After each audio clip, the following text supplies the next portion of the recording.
تبارك الذي بيده الملك وهو على كل شيء قدير الذي خلق الموت والحياة. السلام عليكم ورحمة الله وبركاته. الحمد لله رب العالمين نحمده ونستعينه ونعوذ بالله من شرور أنفسنا ومن سيئات أعمالنا من يهده الله فلا مضل له ومن يضلل فلا هادي له وأشهد أن لا إله إلا الله وحده لا شريك له وأشهد أن محمدا عبده ورسوله أما بعد فقد قال الله تعالى في القرآن العظيم أعوذ بالله من الشيطان الرجيم إن الذين قالوا ربنا الله ثم استقاموا فلا خوف عليهم ولا هم يحزنون اللهم صل على محمد وعلى آل محمد كما صليت على إبراهيم وعلى آل إبراهيم إنك حميد مجيد اللهم بارك على محمد وعلى آل محمد كما باركت على إبراهيم وعلى آل إبراهيم إنك حميد مجيد. கண்ணியத்திற்குரிய எல்லாம் அல்ல அல்லாஹின் நல்லடியார்களே, அல்லாஹ்வின் அளப்பெரும் கிருபையினால் அவனால் கடமையாக்கப்பட்டிருக்கிற ஜும்ஆவுடைய இந்த வணக்கத்தில் நாம் எல்லாம் ஒன்று கூடி இருக்கிறோம். அல்ஹம்துலில்லாஹ். அல்லாஹ் நமக்கு வழங்கி இருக்கிற மிகப்பெரிய ஒரு பாக்கியமான ஒரு மாதம் ரமலான்.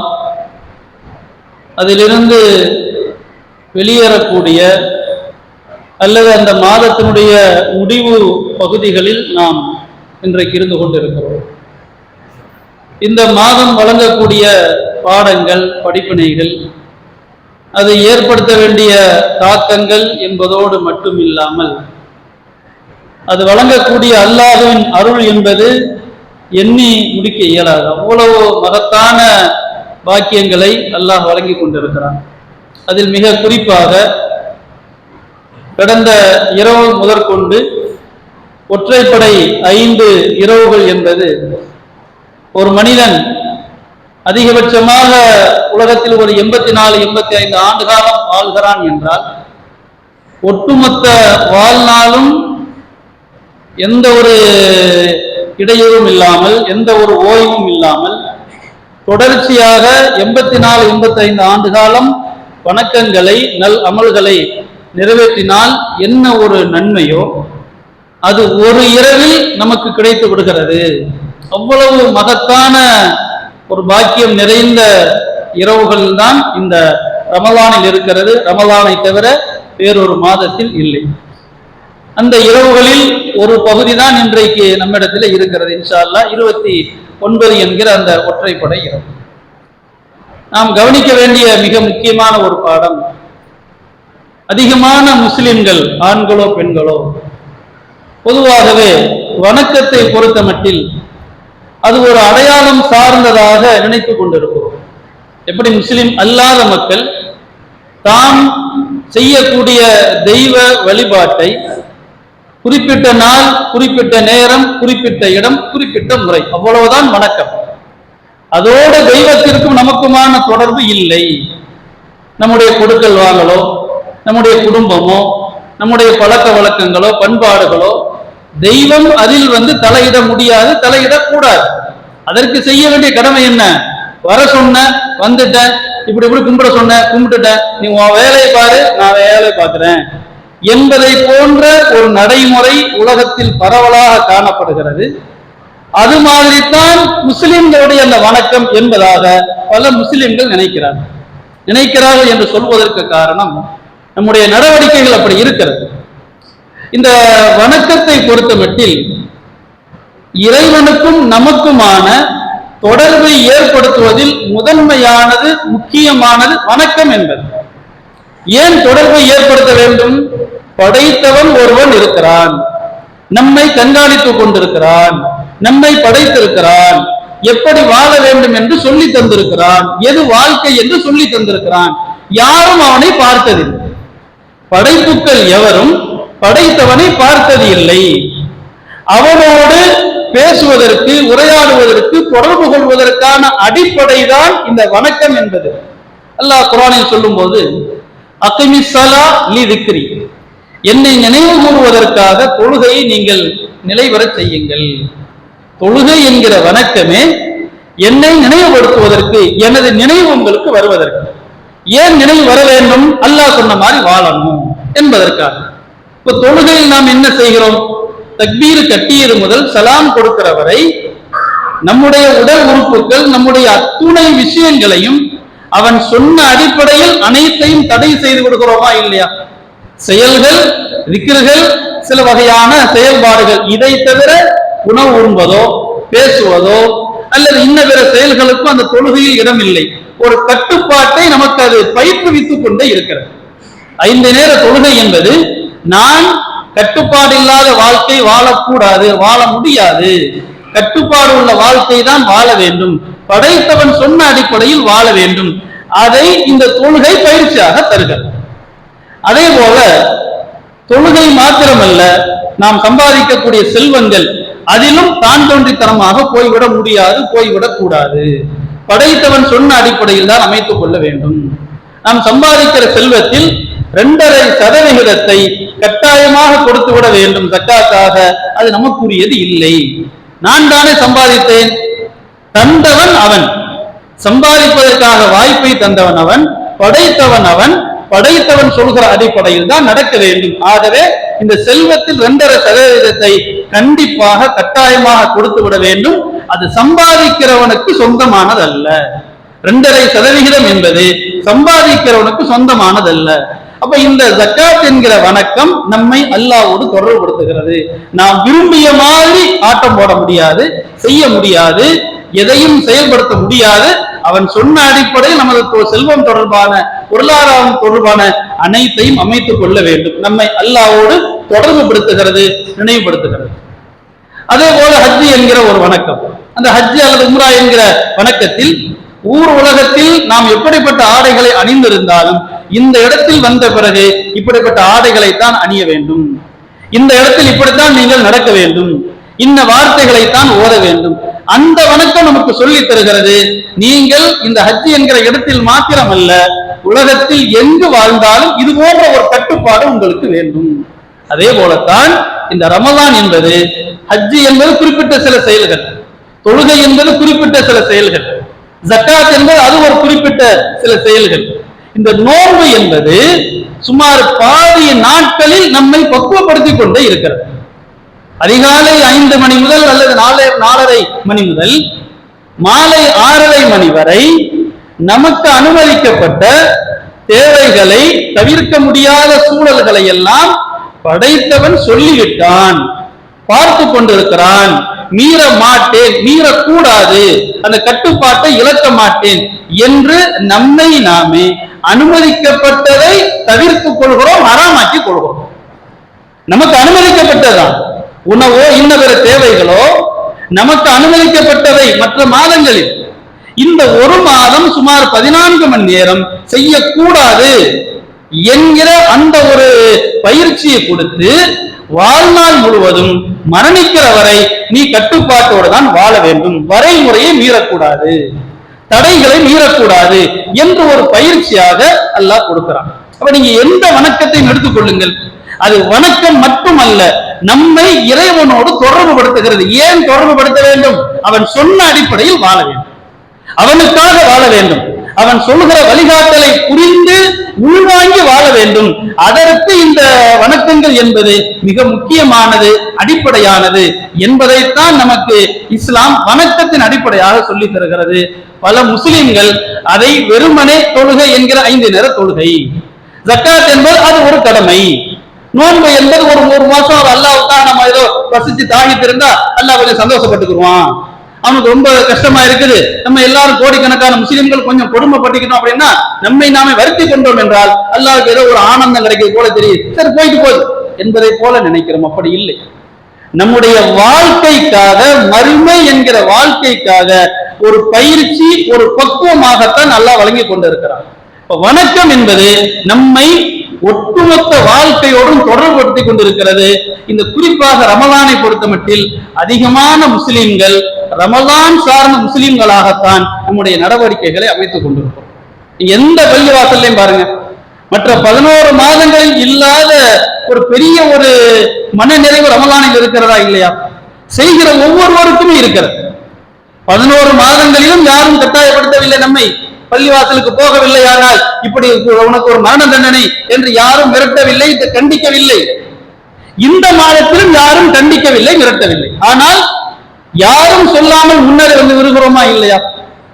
ஃபஜ்ர் தொழுகைக்கு தேடி பிடித்தால் கூட நம்ம கண்டுபிடிக்க முடியாது. அப்படிப்பட்ட நாம் நம்மில் பலர் இரவில் நின்று விடிய விடிய உறங்காமல் நின்று வணங்கி கொண்டிருக்கிறோமா இல்லையா? சுபுஹ் தொழுகையில் அந்த அல்லாஹ்வின் தூதர் சொன்ன அந்த குலுக்கல் முறையில் தான் சீட்டு போட்டு தான் முன்சப்புல இடம் பிடிக்கணும் அப்படின்னு சொல்லுவாங்களா இல்லையா? அதை ரமலானில் கண்கூடாக பார்க்கலாம். முன்சப்புல அவ்வளவு பயங்கரமான ஒரு போட்டி. இந்த பள்ளி அந்த எல்லா பள்ளிவாசல்களும் பயங்கரமான ஒரு போட்டி. இப்படிப்பட்ட ஒரு மாற்றத்தை நாம் விரும்பாமல் இந்த மாதம் ஏற்படுத்துகிறதா இல்லையா? யாருமே கட்டாயப்படுத்தவில்லை. இந்த மாதம் வந்த உடனேயே நமக்குள்ளாகவே ஒரு சிந்தனை மாற்றம் ஏற்பட்டு விடுகிறது. நான் இதையெல்லாம் பார்க்க கூடாது, இதையெல்லாம் பேசக்கூடாது, இப்படிப்பட்ட ஒழுங்கீனமான செயல் என்னிடத்தில் வரக்கூடாது என்று சுயமான ஒரு கட்டுப்பாடு நம்மிடத்தில் வந்து விடுகிறதா இல்லையா?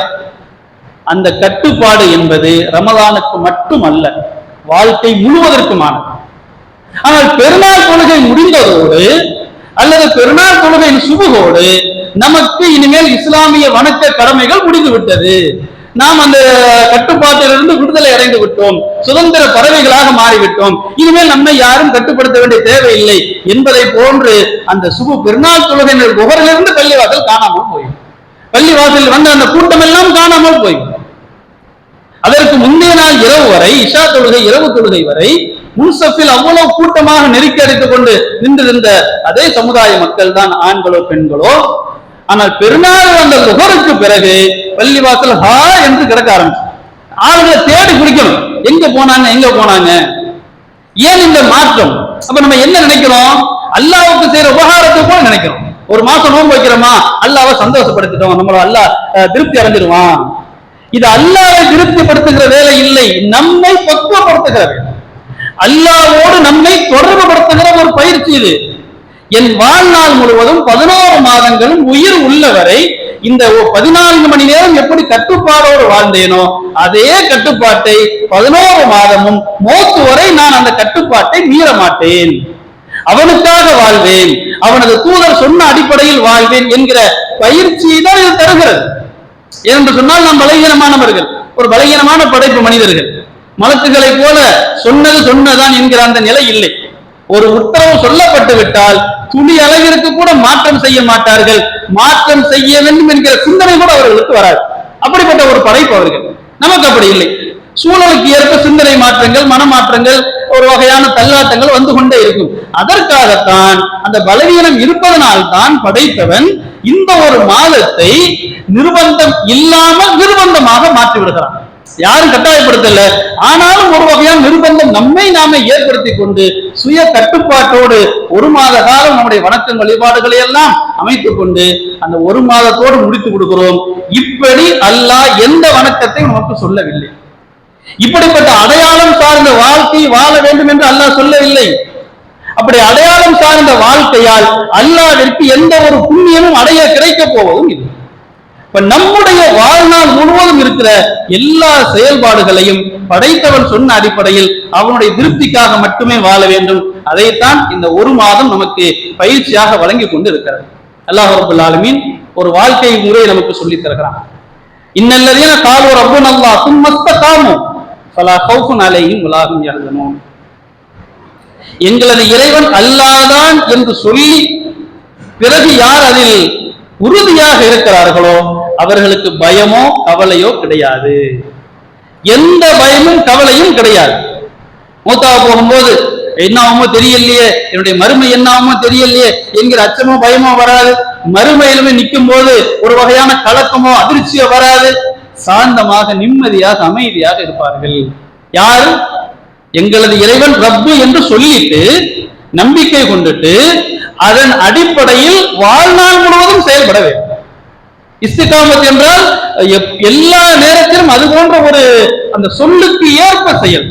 எங்கள் இறைவன் அல்லாஹ் என்ற சொல்லுக்கு ஏற்ப எல்லா செயலிலும், குடும்பமா இறைவன் சொன்னதான், வியாபாரமா? படைத்தவன் சொன்னதுதான். பழக்க வழக்கங்களா? படைத்தவன் சொன்ன அடிப்படையில் தான். என்னுடைய தனிப்பட்ட விருப்பு வெறுப்பா? படைத்தவன் சொன்ன அடிப்படையில் தான். இப்படி அனைத்திலுமே எங்கள் இறைவன் அல்லாஹ் என்று சொன்னதற்கு ஏற்ப ஒட்டுமொத்த வாழ்க்கையும் அமையும் என்று சொன்னால், உறுதியாக இருப்பார்கள் என்றால் இவர்களுக்கு பயமோ கவலையோ கிடையாது. இன்னொரு முக்கியமான ஒன்று, உலாயிக அஸ்ஹாபுல் ஜன்னா காலிதீன ஃபீஹா ஜஸாஅம் பிமா கானூ யஅமலூன். இவர்கள்தான் சொர்க்கத்திற்குரியவர்கள்.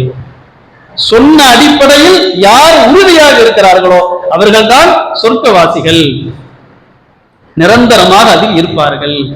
அவர்கள் செய்து கொண்டதற்கு கூலியாக அல்லாஹ் சொர்க்கத்தை வழங்குகிறான். அப்ப நாம் மகத்தான ஒரு பாக்கியத்தை, உன்னதமான ஒரு சுவன வாழ்க்கையை நாம் பெற வேண்டுமானால், அடைய வேண்டுமானால், அடையாளம் சார்ந்த வாழ்க்கை நம்மிடத்தில் இருக்கக்கூடாது. ரமலான் முஸ்லிம், ஒரு மாதம் முஸ்லிம், அப்படி இருக்கக்கூடாது. வாழ்நாள் முழுவதும் படைத்தவனுக்கு கட்டுப்பட்ட ஒரு மனிதனாக வாழ வேண்டும். அதுதான் அடிப்படையான ஒன்று. இன்னொரு வசனத்தில் இதே கருத்தை எல்லாம் சொல்லும் போது, இன்னல்லதீன காலு ரப்புனல்லாஹ் சும்ம இஸ்தகாமு தத்தனஸ்ஸல் அலைஹிமுல் மலாயிகா அல்லா கௌஃபுன் அலைஹிம் வலா ஹும் யஹ்ஸனூன். யார் எங்கள் இறைவன் அல்லாஹ் என்று சொல்லி அதில் உறுதியாக இருக்கிறார்களோ, தத்தனஸ்ஸலு அல்லா தகாஃபு வலா தஹஸனு வ அப்ஷிரு பில் ஜன்னா அல்லதி குன்தும் துஅதூன். யார் எங்கள் இறைவன் அல்லாஹ் என்று சொல்லி அதில் உறுதியாக இருக்கிறார்களோ அவர்களிடத்தில் வானவர்கள் இறங்கி வருகிறார்கள். நாங்கள் அல்லாஹ்வின் அந்த சிறந்த ஒரு படைப்பாக இருக்கிற மலக்குமார்கள் உங்களுக்கு உறுதுணையாக அல்லாஹ் எங்களை வைத்திருக்கிறான். நீங்கள் பயப்படாதீர்கள், கவலைப்படாதீர்கள், உங்களுக்கு சொர்க்க வாழ்க்கை இருக்கிறது என்கிற நற்செய்தியை கொண்டு நீங்கள் மகிழ்ச்சி அடையுங்கள் என்று அவர்கள் சுப செய்தி சொல்கிறார்கள், நற்செய்தி சொல்கிறார்கள் என்று குர்ஆனில் அல்லாஹ் சொல்கிறார். நாம் அல்லாஹ்விற்காக அந்த சரியான ஒரு வாழ்க்கையை நாம் கடைபிடிக்கும் போது மறுமையில் கிடைக்கிற பாக்கியங்களை மட்டும் இல்லாமல் உலகத்திலேயே ஒரு மனநிறைவான, எவருக்கும் அஞ்சாத, எவருக்காக முகத்தாட்சணையோடு வாழாத, அவருக்கு திருப்திக்கு வாழணும், இவருக்கு அஞ்சு அந்த தேவை இருக்காது. அப்படிப்பட்ட ஒரு தைரியத்தை, ஒரு திடமான நம்பிக்கையை அல்லாஹ் வழங்குவான். யார்? எங்கள் இறைவன் அல்லாஹ் என்று சொல்லி அதன் அடிப்படையில் உறுதியாக இருக்கிறார்கள். அப்ப மறுமையில கிடைக்கிற பாக்கியம் இல்லாமல் உலகத்திலும் அப்படிப்பட்ட ஒரு மன உறுதிப்பாட்டை அல்லாஹ் தருவான் என்று இந்த வசனம் நமக்கு சொல்லித் தருகிறார். நபி ஸல்லல்லாஹு அலைஹி வஸல்லம் அவருடைய தோழர்களுடைய சில வரலாற்றை, சஹாபாக்களுடைய சில வரலாற்று குறிப்புகளை நாம் படித்தோம் என்றால், பார்த்தோம் என்றால், எப்படிப்பட்ட ஒரு உறுதிப்பாடு அவர்களிடத்தில் இருந்தது. அதனால்தான் இன்றைக்கு வரைக்கும் அல்ல, உலகம் உள்ளளவும் மக்களால் மறக்க முடியாத ஒரு சிறந்த ஒரு தலைமுறையினராக அவர்கள் மாறிவிட்டார்கள் என்பதை நாம் புரிந்து கொள்ளலாம். அல்லாஹ்வின் தூதருடைய தோழரில் ஒருவர் ஹக்கீம் இப்னு ஹிஸாம். நபி ஸல்லல்லாஹு அலைஹி வஸல்லம் அவர்கள் போரில் கிடைத்த செல்வங்களை சஹாபாக்களுக்கு பங்கிட்டு கொடுக்கிறார்கள். தேவை உள்ளவர்கள், அது மாதிரியான சூழலுக்கு ஏற்ப சில பேர் புதுசா இஸ்லாத்திற்கு வந்திருப்பாங்க, அவர்கள் உறுதியாக இருக்க வேண்டும் என்கிற ஊக்கப்படுத்துவதற்காகவும் கொடுப்பார்கள். தேவை என்கிற அடிப்படையிலும் கொடுப்பார்கள். வீர தீர செயல்களை செய்தார்கள் என்கிற அடிப்படையிலும் அது சில முறைகளை வைத்து அல்லாஹ்வின் தூதர் வழங்குவார்கள். அந்த அடிப்படையில் இந்த ஹக்கீம் அவர்களுக்கு அல்லாஹ்வின் தூதர் சில செல்வத்தை கொடுக்குறாங்க. வாங்கிட்டு போறாங்க. மீண்டும் வந்து எனக்கு இன்னும் கொஞ்சம் தாங்க என்பதாக கேட்கிறார். அல்லாஹ்வின் தூதர் மீண்டும் கொடுக்கிறார். பிறகு அதற்கு பிறகு வந்து மூன்றாவது முறை வந்து அல்லாஹ்வின் தூதரே எனக்கு இன்னும் வேண்டும் என்பதாக கேட்கிறார். நபி ஸல்லல்லாஹு அலைஹி வஸல்லம் அவர்கள் அவருக்கு கொடுக்கிறார்கள். கொடுத்து விட்டு சொல்கிறார்கள், ஹக்கீமே இன்னல் மால் ஹலிருன் ஹல்வும். ஹக்கீமே, செல்வம் என்பது அது பசுமையானது, இனிமையானது. அதாவது பார்க்க பார்க்க கிடைக்க கிடைக்க இன்னும் கிடைச்சா நல்லா இருக்குமே என்பதாகத்தான் இருக்கும். சுவைக்க சுவைக்க திகட்டாது, இன்னும் கிடைச்சா நல்லதான இருக்கும் என்பதாகத்தான் இருக்கும். யார் போதும் என்கிற மனநிலையோடு அதை எடுத்துக்கொள்கிறாரோ அவருக்கு பரக்கத் செய்யப்படும். யார் பேராசையோடு அதை அணுகுகிறாரோ அவருக்கு அதுல வந்து பரக்கத் இருக்காது. ஒருவர் பசித்து சாப்பிடுகிறார், ஆனால் பசி நிறைவேறாதே போல. பசி எதுக்கு நம்ம சாப்பிடுறோம்? பசி ஆற வேண்டும் என்பதற்கு தான் சாப்பிடுகிறோம். தட்டு தட்டா சாப்பிட்ட பிறகும் பசி நீங்கவில்லையானால், முடிவு பெறவில்லையானால் சாப்பிட்டு என்ன பிரயோஜனம்? அது ஒரு பயனும் இல்லை. அப்ப யார் பேராசையோடு பொருளாதாரத்தை, செல்வத்தை அணுகுகிறாரோ, பசித்து சாப்பிட்டும் பசி அடங்காதவனை போலத்தான். அப்ப உனக்கு செல்வம் வந்து ஒரு பயனும் கிடையாது. ஆகவே போதும் என்கிற அந்த மனப்பான்மையோடு நீங்கள் நடந்து கொள்ளுங்கள். ஒன்று. அடுத்து சொல்றாங்க, அது எதுல் ஒல்யா கைரும் மினல் எதி சுஃபலா. ஹக்கீமே, வாங்குற கையை விட கொடுக்கிற கைதான் சிறந்தது என்று ஒரு 2 உபதேசத்தை அல்லாஹ்வின் தூதர் சொல்றாங்க. இதுல முக்கியமான ஒன்றை நாம் கவனிக்க வேண்டும். நபி ஸல்லல்லாஹு அலைஹி வஸல்லம் அவர்கள் திரும்ப திரும்ப கேட்கும் போது முதல்ல உபதேசத்தை சொல்லியிருக்கலாம். அது என்ன ஆயிரும்? அவருக்கு தர மனசு இல்லை, அதனாலதான் இப்படி பேசுறாங்கிற மாதிரியான ஒரு எண்ணம் போய்விடும். கொடுத்து விட்டு அந்த உபதேசத்தை அல்லாஹ்வின் தூதர் சொல்கிறார்கள். ஒரு தலைவர் எப்படி நடக்க வேண்டும் என்பதை நாம் இந்த நடவடிக்கையில் புரிந்து கொள்ளலாம். அப்போ இந்த வார்த்தையை கேட்ட பிறகு ஹக்கீம் அவர் சொல்கிறார், அல்லாஹ்வின் தூதரே, அல்லாஹ்வின் மீது ஆணையிட்டு சொல்கிறேன், உங்களுக்கு பிறகு இனிமேல் எவரிடத்திலும் எனது தேவையை சொல்லி நான் கேட்கவே மாட்டேன், அல்லாஹ்வின் மீது ஆணை என்பதாக சொல்லி அவர் சென்று விடுகிறார். அல்லாஹ்வின் தூதருடைய காலம் செல்கிறார், வஃபாத்தாகி விடுகிறார்கள். அதற்கு பிந்தைய கலீஃபா அபூபக்கர் அவர்கள் ஆட்சிக்கு வந்த பிறகு மானியம் என்கிற அடிப்படையில் ஒவ்வொருத்தருடைய தேவைக்கு ஏற்ப, சஹாபாக்களுக்கு ஏற்ப சில செல்வத்தை கொடுக்கிறார்கள். இந்த ஹக்கீமுக்கு என்று கொடுக்க வேண்டிய, அவர் பெற வேண்டிய உரிமை, அரசு சார்பாக கொடுக்க வேண்டிய கடமை, அவர் பெற வேண்டிய உரிமை, அதை அழைத்து பெற்றுக் கொள்ளுங்கள் என்று சொல்லும் போது அவர் வர மறுத்து விடுகிறார். வாங்க இயலாது என்று நீக்கி அதை புறக்கணித்து விடுகிறார். சுமார் 2.5 ஆண்டு காலம் அவருக்கான அந்த உரிமை தொகை என்பது அது வெயிட்டிங்கில் இருந்து கொண்டே இருந்தது. அவர் பெற முயற்சி செய்யவே இல்லை. அதற்கு பிறகு கலீஃபா உமர் ரலியல்லாஹு அன்ஹு அவர்கள் அவர் ஆட்சிக்கு வந்த பிறகு அவர்களும் இதே மாதிரி அந்தந்த சஹாபாக்களுக்கு கொடுக்க வேண்டிய அந்த மானிய தொகையை கொடுப்பதற்காக ஒவ்வொருத்தருக்கும் ஒதுக்கி கொடுத்து கொண்டிருக்கிறார்கள். இந்த ஹக்கீமை அழைக்கிறார்கள், வர மறுத்து விடுகிறார். உமர் அவர்கள் மக்களிடத்தில் பகிரங்கமாக அறிவிப்பு செய்கிறார்கள், மக்களை நீங்கள்லாம் சாட்சியாக இருந்து கொள்ளுங்கள், ஆட்சியாளராக இருக்கிற நான் என் கடமையாக இருக்கிற பல்வேறு பொறுப்புகளில் இந்த மானியத்தை கொடுக்க வேண்டும் என்பது எனது பொறுப்பு. அதை இந்த ஹக்கீமுக்கு கொடுக்க வேண்டிய தொகையை நான் ஒதுக்கி அவரை பெற்றுக் கொள்ளுங்கள் என்று சொன்ன பிறகும், அழைத்த பிறகும் அவர் நிராகரித்து விட்டார், வர மறுக்கிறார். நீங்கள் சாட்சியாக இருங்கள், நான் குறை செய்யவில்லை, அவர்தான் அதற்கு பொறுப்பு, அவர்தான் நிராகரித்து இருக்கிறார். நாளை மறுமையில் நான் விசாரிக்கப்பட்டால் நீங்கள் எனக்கு சாட்சியாக நிற்க வேண்டும் என்று பகிரங்கமாக ஒரு ஜனாதிபதி அறிவிப்பு செய்கிறார். ஹக்கீம் கடைசி வரை பெற்றுக் கொள்ளவில்லை. மூத்து வரை அப்படி அவருடைய காலம் கழிந்து விட்டார்.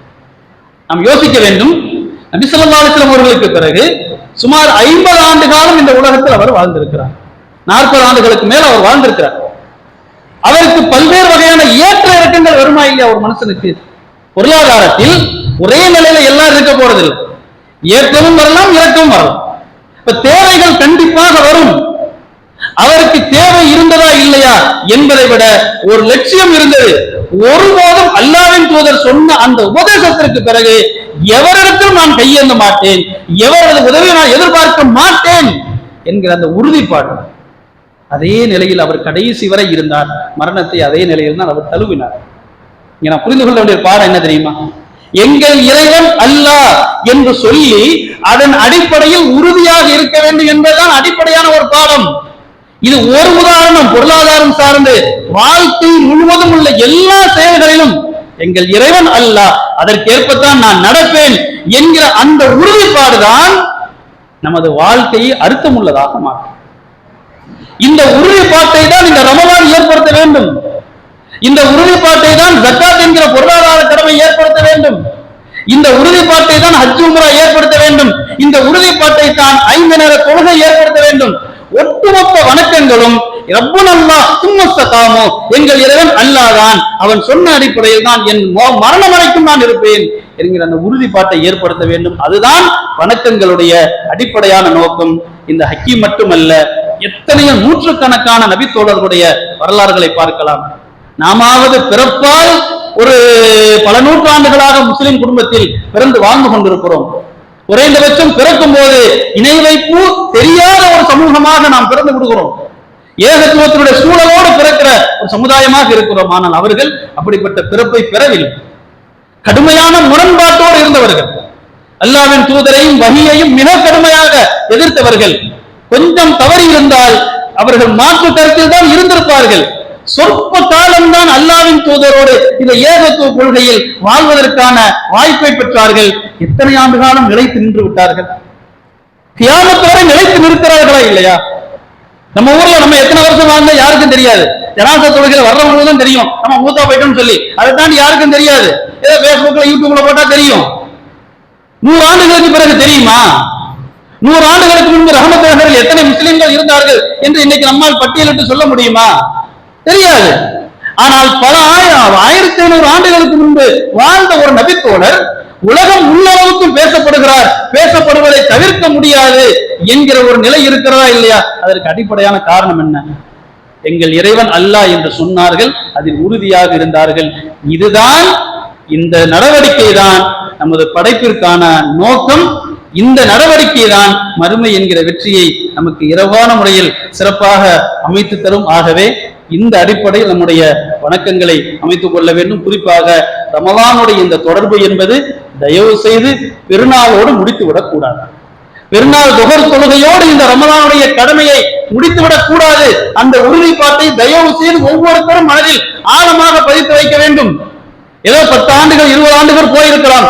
2025க்கு பிறகு இன்ஷா அல்லாஹ் மௌத் வரைக்கும் நான் ரமலான் முஸ்லிமாக இருக்க மாட்டேன், உண்மையான முஸ்லிமாகத்தான் இருப்பேன், அடையாளம் சார்ந்த முஸ்லிமாக நான் வாழ மாட்டேன் என்று அவரவர் உறுதியா உள்ளத்தின் உறுதியை ஏற்றுக்கொண்டு அல்லாஹ்விடத்தில் துஆ செய்து, இறைவா நான் மௌத்தாகிற வரை உனக்காக வாழ வேண்டும், அடையாளம் சார்ந்து வாழக்கூடாது, ரசூல் சொன்ன அடிப்படையில் வாழ வேண்டும், முகத்தாசனைக்காக மனிதனுக்காக மண்ணுக்காக வாழக்கூடாது என்கிற அந்த உறுதியான துஆ நம்மிடத்தில் இருக்கும் என்று சொன்னால், எப்படி அந்த ஹக்கீம் மௌத் வரை உறுதியாக இருந்தாரோ அப்படிப்பட்ட பாக்கியத்தை அல்லாஹ் நமக்கு தருவான்.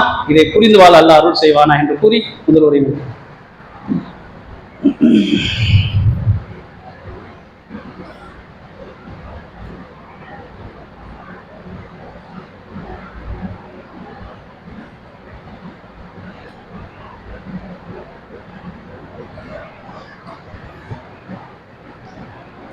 அல்ஹம்துலில்லாஹி ரப்பில் ஆலமீன், அஸ்ஸலாத்து வஸ்ஸலாமு அலா ரசூலில்லாஹி ஸல்லல்லாஹு அலைஹி வஸல்லம். அம்மா பஅத்.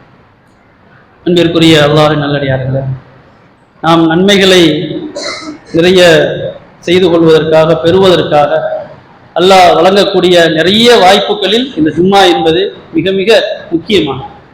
இந்த ஜும்மாவிற்கு இன்ஷா அல்லாஹ் அடுத்த ஜும்மாவிற்கு வரக்கூடிய ஒரு வாய்ப்பை பெறுகிறோம் என்றால் 10 நாட்களில் ஏற்பட்ட சின்ன சின்ன பாவங்கள் மன்னிக்கப்படுவதற்கு இந்த வருகை காரணமாக இருக்கிறது. அவ்வளவு பெரிய ஒரு சிறப்பை அல்லாஹ் நமக்கு வழங்கி இருக்கிறார். அதே போல ஜும்மாவுடைய நாளில் மலக்குமார்கள் பள்ளிவாசல் வாசல் நின்று கொண்டு ஒவ்வொருத்தராக வர வர பெயர் பதிவு செய்கிறார்கள். இன்னார் வந்து விட்டார், இன்னார் வந்து விட்டார் என்கிற அந்த பெயர் பதிவு நடந்து கொண்டே இருக்கிறது. இமாம் மெம்பரில் அமர்ந்து பாங்கு சொல்லப்படுகிற வரை நடக்கிறது. மெம்பரில் அமர்ந்து விட்டால் பதிவு புத்தகத்தை மூடிவிட்டு வந்து சபையில் அமர்ந்து பயானை காதாழ்த்தி கேட்கிறார்கள். ஜும்மாவிற்கு வரக்கூடிய நாம் நன்மையை முழுமையாக பெறக்கூடிய வகையில் வர வேண்டும். போனோம் 2 ரக்காத் தொழுதுறோம் கிடைச்சிருச்சு போதும் என்று இல்லாமல் நமது பெயர் பதிவு மலக்குகளது அந்த பதிவேட்டில் இருக்க வேண்டும். குறைந்த நம்ம ஒரு ஒட்டகத்தை தர்மம் செய்த நன்மை பெறக்கூடிய வகையில் வர வேண்டும். ஒரு ஆட்டை தர்மம் செய்த நன்மை பெற வேண்டும். குறைந்தபட்சம் ஒரு முட்டையை தர்மமாக வழங்கிய நன்மை பெற வேண்டும். அதைவிட மிக முக்கியமான ஒன்று, நமது பெயர் மலக்குகளது அந்த பதிவேட்டில் இருக்கக்கூடிய வகையில் வர வேண்டும். நாம் தாமதமாக வருகிறோம் என்றால் 10 ஆண்டுகள் 20 ஆண்டுகள் இதே அடிப்படையில் ஜும்மா தொழும் போது நாளை மலக்குமார்கள் நம்முடைய செயல்களுடைய ஏடுகளை எடுத்து சபையில் போடும் போது ஜும்மா தொழுது அந்த பேர் நம்மள்ட்ட இருக்காது. இல்லையா, நான் போத்தானே செஞ்சேன், மலக்கு ஏதோ கூட்டத்துல மறந்துருப்பாரு, தவறாம கவனம் எல்லாம் போயிருப்பாரு என்று சொல்ல முடியாது. அப்படிப்பட்ட பண்போ செயலோ அவருக்கு கிடையவே கிடையாது. இப்ப நாம நேரம் தவறி செல்கிறோம், செல்ல வேண்டிய நேரத்தில் செல்லாமல் நேரம் தவறி செல்கிறோம். இந்த விளக்கத்தை நம்ம ஜும்மாவுக்கு தான் சொல்ல வேண்டியிருக்குது. ஒரு ட்ரெயினுக்கு ஒரு 10 நிமிஷம் முந்தி போகணும்னு யாரும் சொல்ல தேவை. ஏர்போர்ட்டுக்கு 2 மணி நேரத்துக்கு முன்னாடி போய் உட்காரணும்னு யாரும் சொல்ல தேவையில்லை. டாக்டர் கூப்பிட்டாருன்னா 1/2 மணி நேரத்துக்கு முந்தி டோக்கன் போட்டிருந்தாலும் முன்னாடி போய் உட்காரணும் யாரும் சொல்ல வேண்டிய அவசியம் இல்லை. ஏதாவது ரீசார்ஜுக்கு ஆஃபர் போடுறான்னா யாரும் நினைவுபடுத்த வேண்டிய அவசியம் இல்லை. இபிபில் இத்தனாம் தேதி லாஸ்ட் என்று சொன்னால் அந்த டேட் போட்ட யாரும் நினைவுபடுத்த வேண்டிய தேவையில்லை. அது சரியாக நடந்து கொண்டே இருக்கும். ஆனால் ஜும்மாவிற்கு மட்டும்தான் நம்ம சீக்கிரம் வரணும் என்கிற அந்த ஹதீஸ் எல்லார் மனதிலும் இருக்கிறது. இந்த ஹதீஸ் நம்ம நினைவுபடுத்த வேண்டும் என்பதற்கு தான் சொல்ல வேண்டி இருக்கிறது தவிர எந்த முஸ்லிமும் இந்த ஹதீஸ் தெரியாமல் இல்லை. ஆனாலும் கூட நம்ம என்ன செய்யறோம், தொழுகைக்கு போனா போதும் என்று அதிகமாக வந்து கொண்டிருக்கிறோம். தயவு செய்து கவனத்தில் வைத்து விரைவாக வர வேண்டும். ஜும்மாவுடைய நன்மையை முழுமையாக பெறக்கூடிய வகையில் வர வேண்டும். அல்லாஹ் ரப்பல் ஆலமீன் நம்முடைய நடவடிக்கைகளை எல்லாம், செயல்பாடுகளை எல்லாம், வணக்கங்களை எல்லாம் சரியான முறையில் அமைத்துக் கொள்ள அருள் செய்வானாக. வாஹிர் தாவானா.